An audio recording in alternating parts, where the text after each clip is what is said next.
Hi guys, Mike here. This week's video is going to be about dehydrating potatoes. This pile of potatoes here I'm going to get busy on and start peeling. Okay, there's a few different things we can use to shred our potatoes. You got the good old-fashioned flat shredder, box shredder, and my choice, a stand mixer with the shredding attachment and the shredding blade. Right now I have a pot of water on the stove preheating.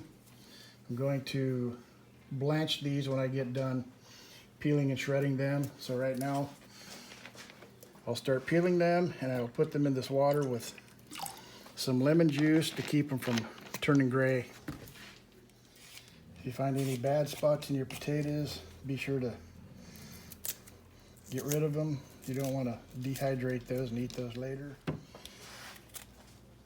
You can you can shred them and dehydrate them with the pill, but what I found is the pill never really rehydrates good, and it's not a good texture to be chewing on. Okay, now that we have them peeled, you don't want to throw your peelings away. You can add those to your compost pile.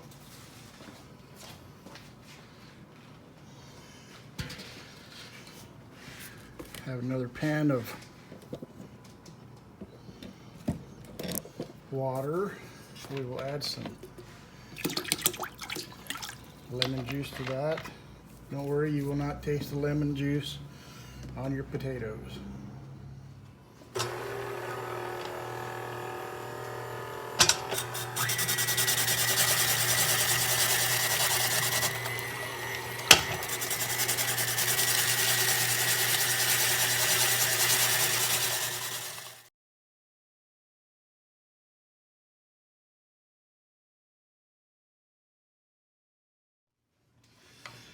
Okay, now we'll take them out of this larger bowl, which I'll be using to cool them down. After I blanched them, I'll put them back in the original container with water that I changed out and added lemon juice.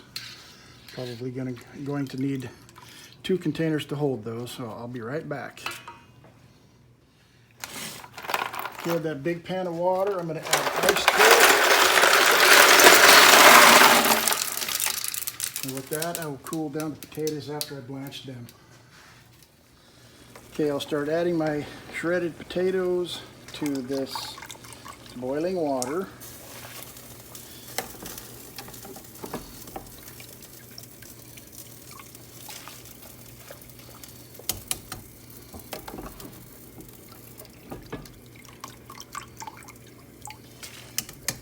We'll leave them in there for a couple of minutes, and then I will remove them, add them to this pan or mixing bowl, and then I'll toss them over into the ice bath that I added lemon juice to.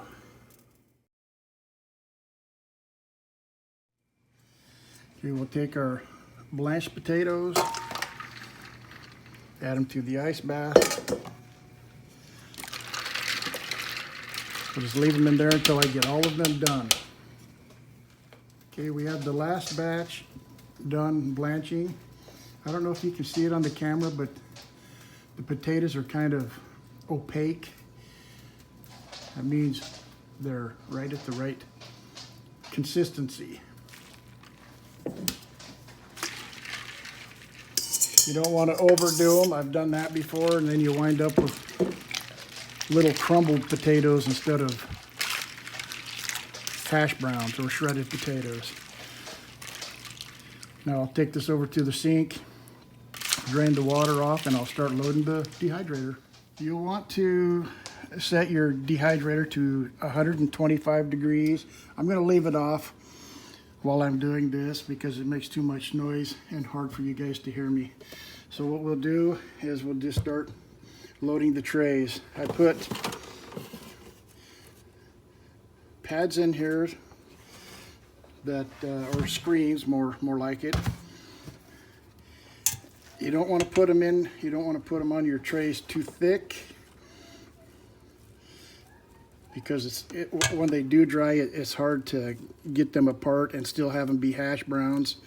You'll break them into little pieces. At least that's what happens on mine. So you just want to fill your trays nice and even. Try to fill in all the spaces. All right, I will fill the rest of these and I'll be right back. Well, I managed to fill 7 of my 10 trays. It is noon.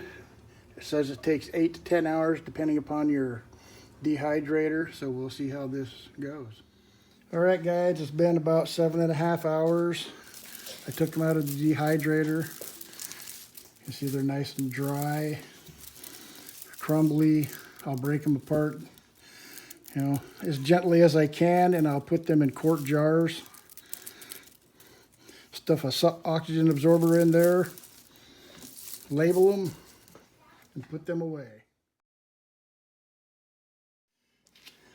Okay, guys, I'll be using my largemouth adapter on my food saver. Make sure our lid's squared up. We have our 3 oxygen absorbers in there, making it 300 cc.